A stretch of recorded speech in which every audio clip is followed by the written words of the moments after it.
சென்னையை மிரட்டிக் கொண்டிருக்கும் குளிரும் மிதமான மழையும். வங்கக்கடலில் வலுப்பெற்றது காற்றழுத்த தாழ்வு. தமிழகத்தில் எங்கு கரையை கடக்கிறது?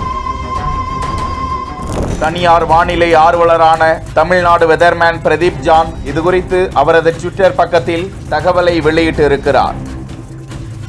குறைந்த காற்றழுத்த தாழ்வு பகுதி KTCC கடற்கரைக்கு அருகில் வந்திருக்கிறது. காஞ்சிபுரம், செங்கல்பட்டு மற்றும் திருவள்ளூர் மற்றும் முக்கியமாக சென்னைக்கு குளிர்ந்த இரவு போன்ற ஒரு நிலைதான் இன்று ஈரப்பதம் உள்நோக்கி நகர்ந்து சிறிது வெப்பத்தை மீண்டும் கொண்டு வந்திருக்கிறது.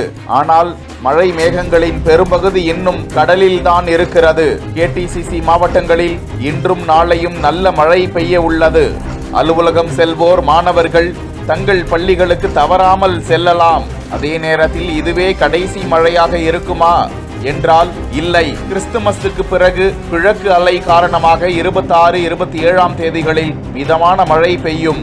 ஆனால் இன்றும் நாளையும் சென்னைக்கு மழை இருக்கும் என்றாலும் மக்கள் அச்சப்பட தேவையில்லை என வெதர்மேன் பிரதீப் ஜான் தகவலை வெளியிட்டிருக்கிறார். இதனால் வடகடலோர தமிழகத்தில் அநேக இடங்களில் இடி மின்னலுடன் கூடிய லேசானது முதல் மிதமான மழை பெய்யக்கூடும்.